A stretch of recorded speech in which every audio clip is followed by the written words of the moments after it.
¿Qué tal? Mi nombre es Ana Ruano, yo soy hematóloga aquí en el Hospital Universitario Dr. Negrín y estoy en la sección de hemostasia. Aprovechando que hoy es el Día Internacional de la Trombosis, pues hemos querido el servicio pues hablar de eso, de la trombosis, de sus tratamientos y el manejo. Bueno, para empezar a hablar de la trombosis, quería también hablar de nuestro sistema circulatorio, que es un circuito cerrado. Nosotros tenemos unas arterias, que son aquellas que nos llevan la sangre oxigenada desde el corazón hacia el resto del cuerpo, órganos, tejidos, y además tenemos unas venas, que son las que devuelven esa sangre que está poco oxigenada hacia el corazón para que se vuelva a oxigenar a través de los pulmones. Como verán en esta fotografía, vemos que la diferencia entre una arteria y una vena es que las arterias tienen unas paredes más gruesas porque ellos llevan mayor presión, pero son las que llevan la sangre. Y en cambio las venas, que son las que las devuelven, habitualmente tienen que luchar contra la gravedad. Por eso tienen dentro, como verán ahí, unas valvulitas que hacen que pueda haber un retorno venoso en condiciones. Bueno, este señor, Rudolf Virchow, que era médico, antropólogo y biólogo, pues acuñó el término de trombosis en esa época, ¿vale? La trombosis es una masa de componentes sanguíneos, células, proteínas, que forman un coágulo o un trombo. El coágulo habitualmente se suele llamar aquella sangre que al salir del vaso se coagula. Hablamos de trombo, aquello que se forma dentro de una vena o una arteria y esta ocluye un vaso. Y la embolia, que también hablaremos de ella, es cuando este coágulo o trombo se puede desprender, ya sea completo o en un fragmento, viaja por el torrente sanguíneo y se llega a otros lugares, habitualmente en más pequeños, en otros lugares donde el vaso es más pequeño.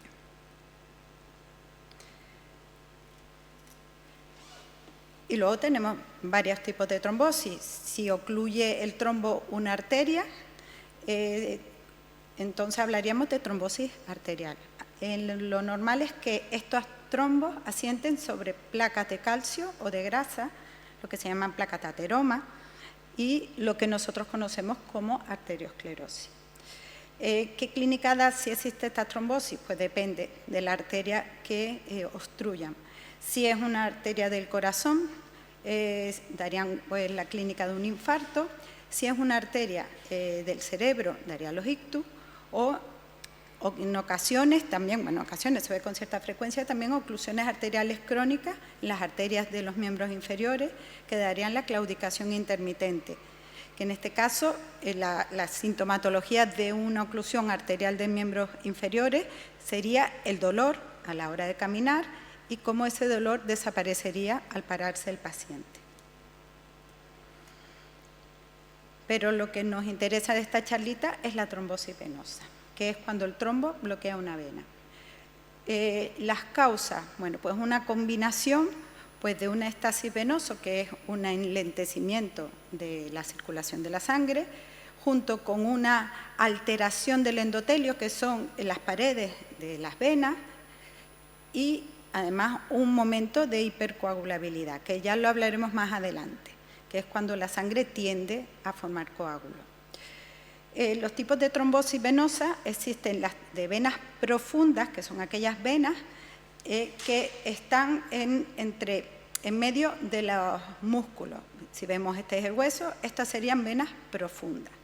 Las venas profundas, estos trombos pueden desplazarse, pueden emigrar y dar, pues si emigran a los pulmones, las embolias pulmonares.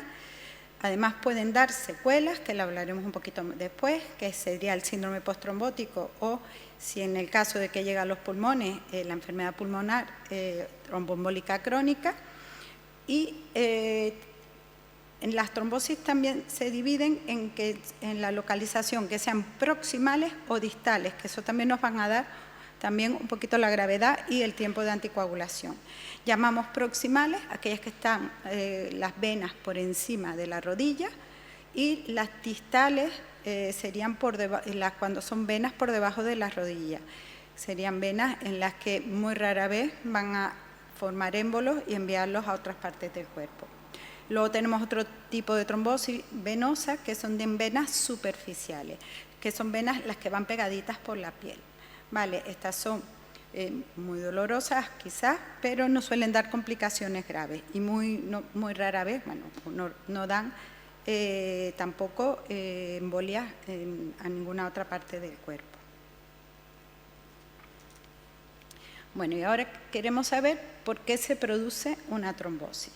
Bueno, existen factores que favorecen la trombosis.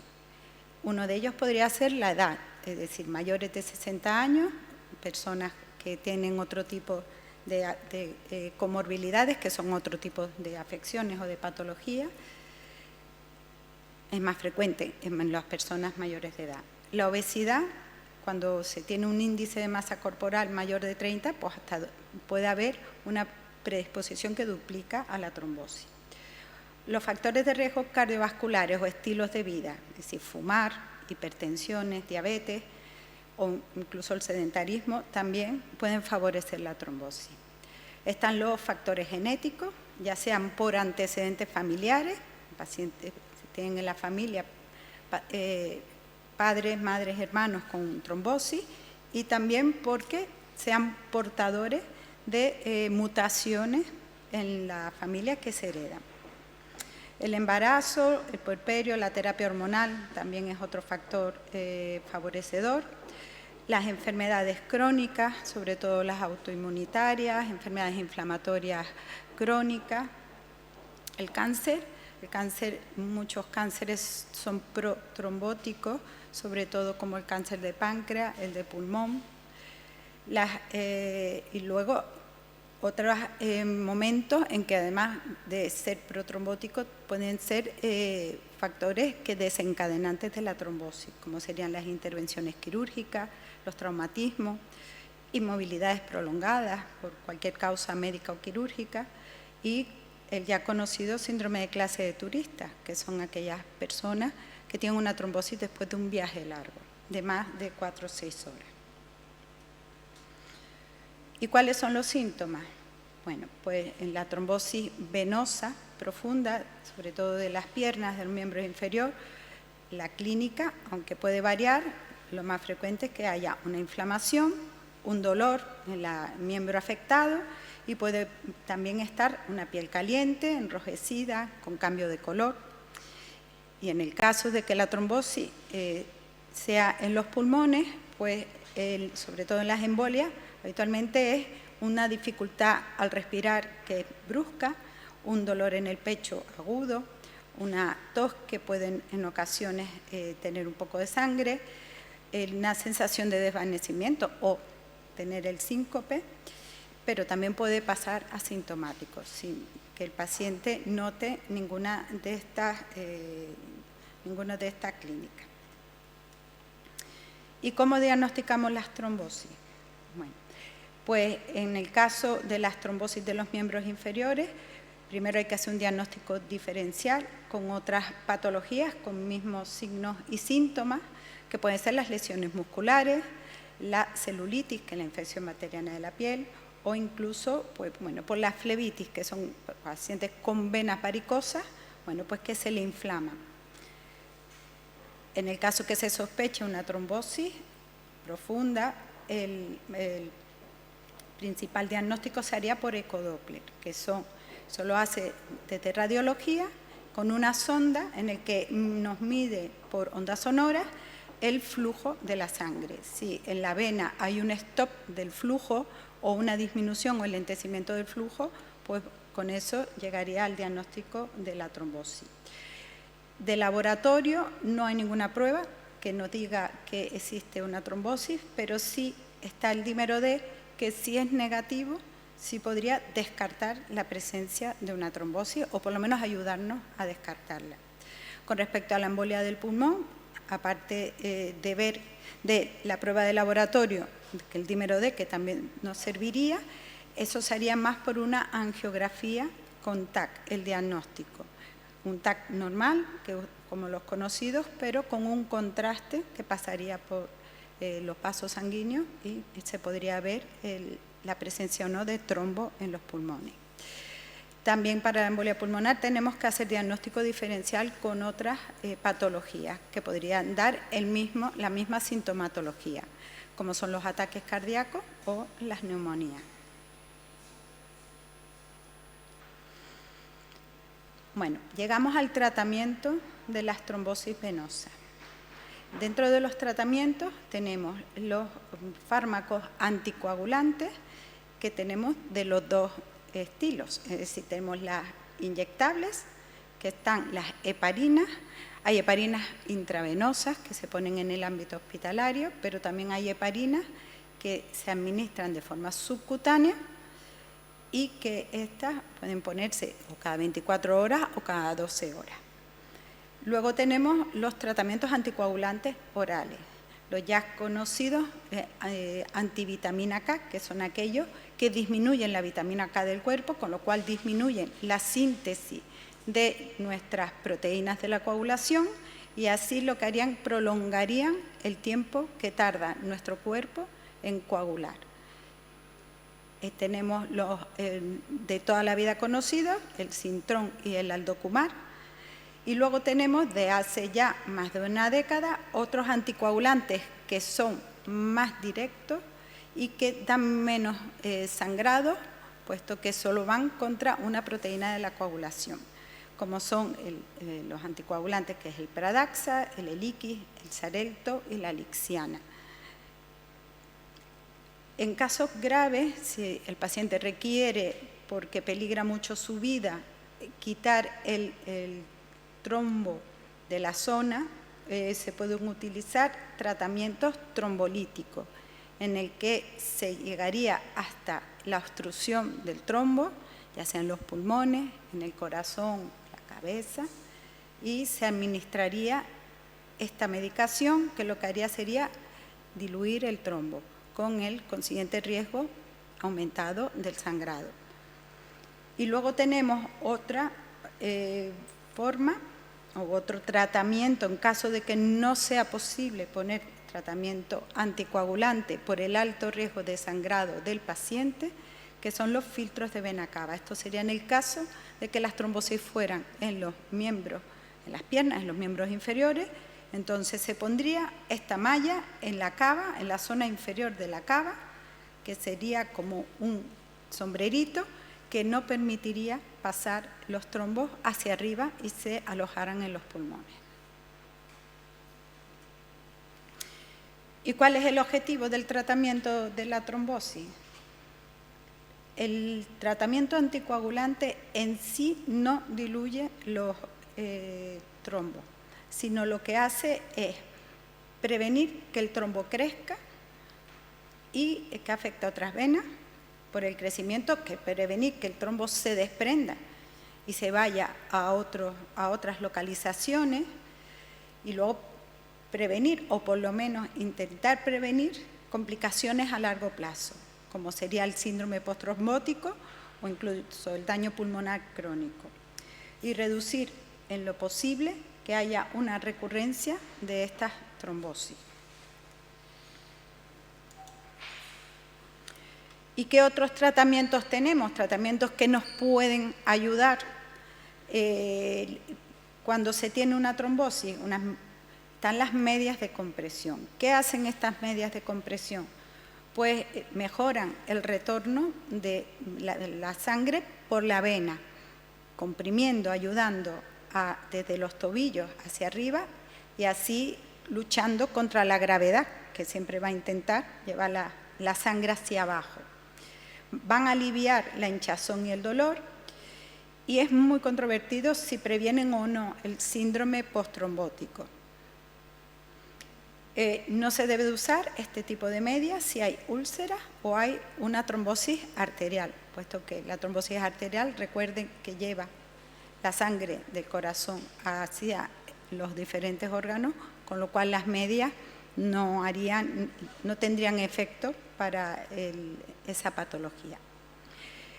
¿De dónde ponerse las medias? Bueno, al menos que lleguen hasta la rodilla. No hace falta, si el trombo está por encima de la rodilla, no es absolutamente necesario llevar la media hasta el muslo o incluso hasta la cintura. Al menos hasta la rodilla sería suficiente para mejorar este retorno venoso. En contra también de lo que muchas personas piensan, que hay que estar en reposo, no. Caminar lo antes posible, sobre todo si no hay dolor. Si hay mucho dolor, no habrá que en los primeros días quizás tener un poco más de reposo, pero caminar lo antes posible va a mejorar, no solo para prevenir el síndrome postrombótico, sino también para mejorar esa circulación en las piernas. Y a la hora de sentarse, siempre también no tener las piernas tanto sentado como de pie mucho tiempo, sino intentar elevarlas un poquito a 45 grados y mover los pies para ayudar también al retorno de la sangre. Y otra pregunta sería, ¿cuánto tiempo mantendríamos este tratamiento anticoagulante? Bueno, pues va a depender de muchas cosas, ¿vale? Primero, ¿dónde estaba el trombo? Si es una trombosis por encima de la rodilla o una trombosis proximal, que además es una trombosis espontánea, que no ha habido un factor desencadenante o que ha tenido una trombosis previa y ha recurrido tras suspender el tratamiento anticoagulante, pues ya esto iría a anticoagulación indefinida. Si son trombosis provocadas, nos va a depender mucho del desencadenante, porque hay desencadenantes que están muy estudiados y muy justificados, que son muy protrombóticos, como es una intervención quirúrgica de mayor de 30 minutos en el quirófano o una inmovilización prolongada, pacientes que están mayor de 3 días ingresados o incluso mujeres después de una cesárea. Pues en este caso, con 3 meses de anticoagulación sería suficiente. Si son factores de riesgo desencadenantes menores, como sería haber iniciado los anticonceptivos orales antes del año o que haya hecho un viaje de más de 6 horas o un sobreesfuerzo porque me he ido de caminata, pues en esto al menos tendríamos la anticoagulación durante 6 meses, pero luego habría que reevaluar. ¿Qué reevaluaríamos?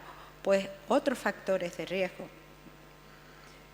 La trombosis por el cáncer, pues en este caso al menos tendríamos que tener la anticoagulación durante 6 meses y luego valoraríamos si hay o no remisión completa del cáncer y si está o no el paciente en tratamiento para el cáncer. En este caso habría que mantener el tratamiento hasta curación o hasta fin de tratamiento adyuvante. Luego tenemos estas dos trombosis, que son aquellas que están, la trombosis venosa profunda por debajo de la rodilla.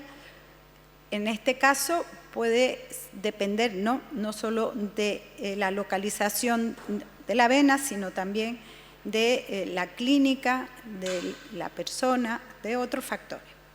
Pero al menos el tratamiento sería 3 meses, pero algunos sencillamente sería vigilar o poner menos tiempo de tratamiento. Y las trombosis superficiales, que eran aquellas que estaban cerquita de la piel, bueno, también habría que valorar el tipo de trombosis porque algunas podrían ir solo con antiinflamatorios.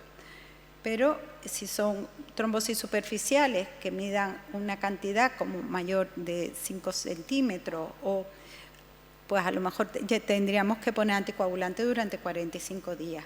En aquellas también superficiales que están muy cerquitas de zonas de trombosis profundas, es decir, como el callado de otras arterias, de otras venas más grandes, pues a lo mejor habría que tratar como si fuera una trombosis venosa profunda.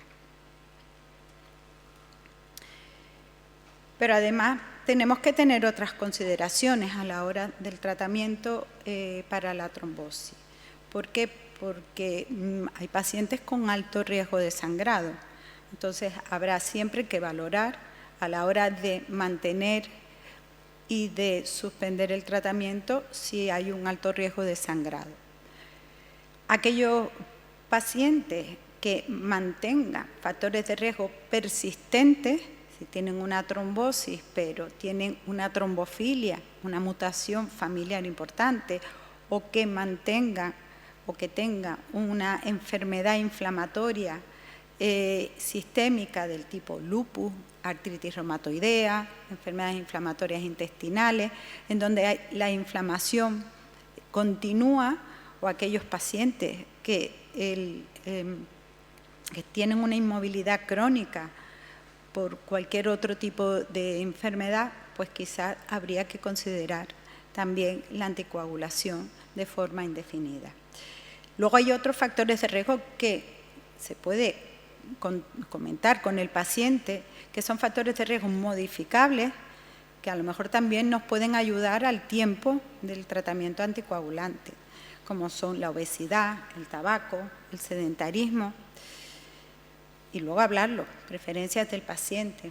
No es la primera vez que el paciente se siente más cómodo manteniendo el tratamiento anticoagulante. Si no hay otro factor, no hay factores de riesgo de sangrado, pues si se encuentran más cómodos y más seguros, pues también se puede mantener el tratamiento durante más tiempo.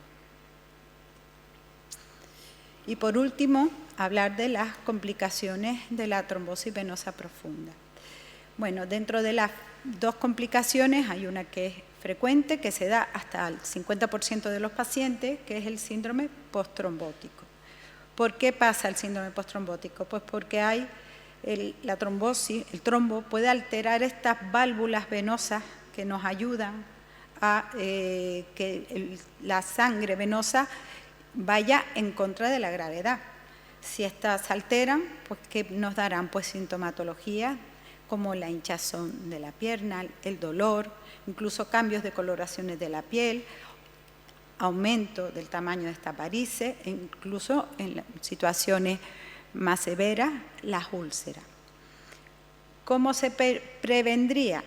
Bueno, pues si aseguramos bien la intensidad, la duración y el control de la anticoagulación, pues podríamos, es decir, mejoraríamos el momento de, no es que mejoraríamos, sino que podríamos conseguir evitar a lo mejor, o por lo menos minimizar la aparición del síndrome postrombótico. El uso de medias de compresión, aunque es controvertido para prevenir, por utilizarlas, hay veces que mejoran también y evitan que haya un síndrome postrombótico más severo. Es muy importante, y lo repetimos siempre, el ejercicio físico de forma periódica. El tratamiento del síndrome postrombótico al final van a ser las medias, y existen también los fármacos venotónicos, que son aquellos que mejoran el tono de estas venas que están alteradas. Y la complicación ya menos rara sería aquella hipertensión pulmonar tromboembólica crónica. Se da en muy poquitos casos, pero se da, y es por obstrucción permanente de las arterias pulmonares por coágulos viejos. Y la sintomatología pues es la de un problema de insuficiencia respiratoria, con falta de aire, dolor de pecho. Y bueno, para no aburrirlos más, hoy es el Día Mundial de la Trombosis, así que si hay alguna pregunta, aquí estamos.